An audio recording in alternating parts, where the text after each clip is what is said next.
Good morning to all my dear students. Today I am going to explain chapter number 4 of the subject moral value of class 8th. The name of the chapter is A Loving God. Many years ago there lived a very pious old man. His name was Fukan. He was very rich. बहुत साल पहले की बात है। एक बहुत ही विनम्र और अच्छे विचार वाले एक बूढ़े व्यक्ति रहते थे जिनका नाम फुकन था और वो बहुत ही अमीर भी थे। One day a villager asked him, mister Phukan, you always give good and money to anyone who comes to your door, why do you do this? तो एक दिन एक गांव का जो आदमी रहता है वो मिस्टर फुकन से पूछता है कि आप हमेशा जो आपके दरवाजे आता है आप उस व्यक्ति को हमेशा पैसे या फिर कुछ सामान दिया करते हैं, तो आप ऐसा क्यों करते हैं? God has given me so much, Phukan replied, I am thanking him by being good and charitable. तो जो फुकन रहते हैं वो जवाब देते हैं कि ईश्वर ने मुझे बहुत कुछ दिया है और मैं अच्छा बन करके और ये दान पुण्य करके ईश्वर का धन्यवाद कर रहा हूँ। The people of the village loved Fukan. Whenever anyone was in difficulty, they went to Fukan and he solved their problems. Many servants worked in his house. और जो उस गांव के लोग रहते थे वो फुकन को बहुत प्यार करते थे। जब भी कोई किसी मुसीबत में होता, किसी को कोई ज़रूरत होती तो वो फुकन के पास जाते थे और फुकन जो होते थे वो उनकी समस्या का समाधान करते थे। इसके अलावा उनके घर में बहुत से नौकर भी काम किया करते थे। One night all the servants had gone to sleep. Phukan's wife, children and grandchildren were also asleep. Only Fukan was awake. He was counting his money and thinking of all the charitable organizations that he would help the next day. एक रात को उसके सारे जो नौकर रहते हैं वो सोने चले जाते हैं। फुकन की वाइफ और बच्चे भी जो रहते हैं वो भी सब सो जाते हैं और उसके जो नाती पोते रहते हैं वो भी सो चुके होते हैं। सिर्फ फुकन ही जो होते हैं वो जाग रहे थे और वो पैसे गिन रहे थे, उन पैसों को गिन रहे थे जो कि वो अगले दिन किसी चैरिटेबल ऑर्गेनाइजेशन को देने वाले थे। Just then someone knocked on the door. Phukan saw old exhausted beggar standing at the door. He was very dirty as if he hadn't had a bath for weeks. His clothes were tattered and torn. और जब वो पैसे गिन ही रहे होते हैं तभी उनके दरवाजे पे कोई खटखटाता है। फुकन जाकर के देखते हैं तो एक बूढ़ा बहुत ही थका हुआ भिखारी उनके दरवाजे पे खड़ा रहता है। वो बहुत ही गंदा रहता है और उसे देख करके ऐसा लगता है कि वो काफ़ी सप्ताह से नहाया नहीं है। उसके कपड़े भी जो रहते हैं वो फटे चिथड़े से होते हैं, फटे पुराने रहते हैं। Can you give me some food sir? I have been starving for the past 1 week, he said. तो फिर वो जो भिखारी उनके दरवाजे आया रहता है वो कहता है कि साहब क्या आप मुझे खाने को कुछ दे सकते हैं? मैं पिछले एक सप्ताह से भूखा इधर उधर भटक रहा हूँ। Being kind-hearted and generous, Fukan invited the beggar inside. He then went to the kitchen to see what he could find for the poor old man. उसके बाद क्योंकि वो दयालु हृदय के थे फुकन, तो वो उस भिखारी को अंदर बुलाते हैं और फिर किचन में जा कर के देखते हैं कि क्या उनके रसोई में उस बूढ़े भिखारी के लिए कुछ है खाने को। Unfortunately, there was no food in the kitchen. The floor had been swept clean, the utensils washed, and the fire had been put out. तो फिर जब वो किचन में जाकर के देखते हैं तो दुर्भाग्यवश उनके किचन में खाने के लिए कुछ भी नहीं रहता है। फर्श जो है वो अच्छे से साफ़ की हुई रहती है, बर्तन सारे धुले रहते हैं और आग भी बुझा दी गई होती है। Fukan wondered what he could give the old man. He opened the doors of the cupboard and found some potatoes, onions and brinjals, but they were raw. फिर फुकन अब आश्चर्य में पड़ जाते हैं कि वो उस बूढ़े व्यक्ति को क्या दिखाने के लिए। तो वो जा कर के कबर्ड का दरवाज़ा खोलते हैं और वो देखते हैं कि उसमें आलू, प्याज और बैगन पड़ा हुआ है, लेकिन वो सब कच्चा रहता है। He would need to cook them before they could be served. The fire was out. He would have to bring the coal and light a fire. Fukan did not want to disturb the household. He decided to cook for the beggar himself. अब क्योंकि सब्जियां जो थी वो कच्ची थीं, उन्हें किसी को सर्व करने से पहले पकाना था, तो और आग भी बुझा दी गई होती है, तो फिर अब फूकन जो रहते हैं वो जा कर के कोयला लाते हैं और आग जलाते हैं। और क्योंकि वो अपने घर के और किसी सदस्य को या किसी नौकर को डिस्टर्ब नहीं करना चाहते थे, तो वो डिसाइड करते कि वो खुद ही उस भिखारी के लिए खाना बनाएंगे। Phukan went out to the old man and said, "my good man, it will take me at least an hour to cook something for you. Why don't you have a nice bath and put on these clean clothes while I am cooking?" तो फूकन बाहर आकर के उस व्यक्ति से बोलते, उस भिखारी से, कि मुझे तुम्हारे सामने कुछ खाना परोसने में, तुम्हें कुछ खिलाने में कम से कम 1 घंटे का समय लगेगा। उतने में तुम ऐसा क्यों नहीं करते कि तुम जा कर के नहा लो और ये नए कपड़े, ये साफ़ सुथरे कपड़े पहन लो, तब तक मैं कुछ पकाता हूँ।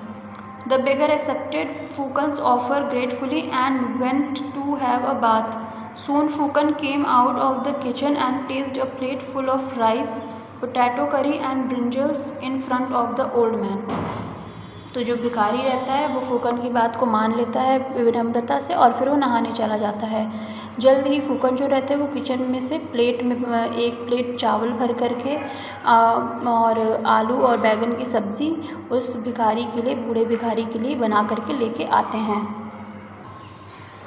"Sir, please accept my hospitality in the name of Lord and bless me.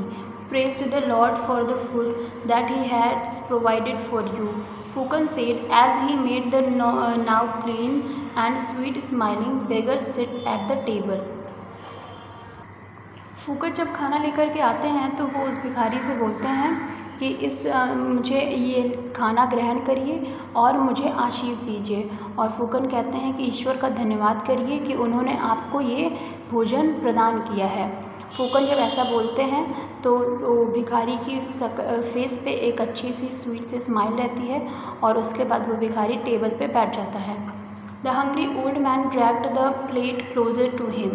He started eating quickly. Once her had appeased his hunger a little, the old man said, "Thank you for the food, but why should I praise God for it? Which God is there to worship? It is all nonsense. I don't believe in God. You gave me this food because you are a kind man. God did not give it to me." तो फिर भूखा जो व्यक्ति रहता है वो उसको plate को खींच करके अपने पास नज़दीक लाता है और वो जल्दी जल्दी खाने लगता है। जैसे ही थोड़ी उसकी भूख शांत होती है तो वो बूढ़ा व्यक्ति जो रहता है वो बोलता है फूकन से कि इस भोजन के लिए धन्यवाद, और मैं इस भोजन के लिए ईश्वर का धन्यवाद क्यों करूं, क्योंकि कौन सा ईश्वर है जिसकी मैं आराधना करूं, पूजा करूं। ये सारी चीज़ें नॉनसेंस है और मैं ईश्वर में विश्वास नहीं करता हूँ। आपने मुझे ये खाना दिया क्योंकि आप एक दयालु हृदय के व्यक्ति हैं। ईश्वर ने मुझे ये खाना नहीं दिया। ऐसा कौन बोलता है? वह बूढ़ा व्यक्ति जो भिखारी रहता है। Fukan was stunned. He had never imagined that there could be a man who denied the existence of God. और उसकी बात सुन कर के ये बिल्कुल अचंभित रह जाते हैं फूकन, क्योंकि उन्होंने कभी नहीं सोचा था ऐसे किसी व्यक्ति के बारे में जो कि ईश्वर की उपस्थिति को नकारता हो या फिर नहीं मानता हो। He tried to reason with the beggar. Don't you see that how the God has provided food for you at this late hour? You come to a stranger house, could have refused to feed you. It was God who made sure that you were fed this night. अब वो उस भिखारी को समझाने लगते हैं कि क्या तुम्हें नहीं लगता कि ईश्वर ने इससे इतनी आधी रात में, इतनी देर रात में तुम्हें खाना दिया है, तुम्हें भोजन प्रदान किया है। तुम एक अजनबी के घर पे आए थे और वो अजनबी तुम्हें खाना खिलाने से मना भी कर सकता था, लेकिन वो ईश्वर ही थे जिन्होंने तुम्हें इतनी रात में तुम्हारा पेट भरा है।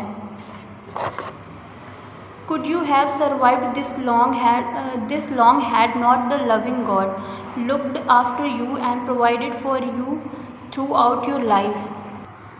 आगे जो फूकन रहते हैं वो कहते हैं, क्या तुम इतने लंबे समय तक जी पाते इस तरीके से? अगर वो जो ईश्वर है जो कि हमें प्यार करता है वो हमारी देखभाल नहीं कर रहा होता, वो तुम्हारी देखभाल नहीं कर रहा होता, तो क्या तुम आज तक ज़िंदा रह पाते और आगे की लाइफ तुम आगे क्या जीवित रह सकते थे?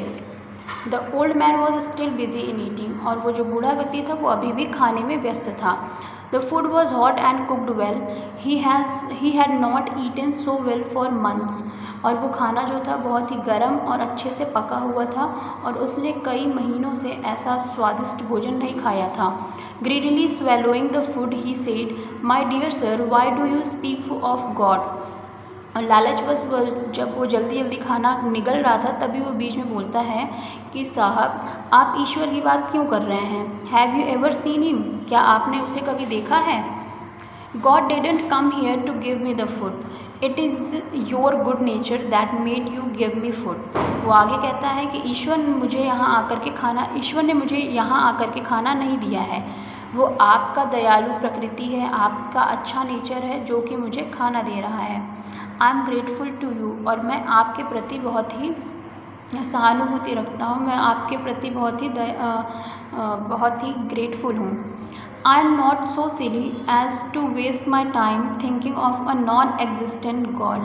और आगे वो भिखारी कहता है कि मैं इतना बेवकूफ़ नहीं हूँ कि मैं ऐसे ईश्वर के बारे में सोच करके अपना समय बर्बाद करूँ जो कि एग्जिस्ट ही नहीं करता है। It would be best for you if you forgot him also. तो फिर आगे वो कहता है फूकन को, वो ऐसे एडवाइस देता है कि ये आपके लिए भी बेहतर होगा कि आप उसे भूल जाएं।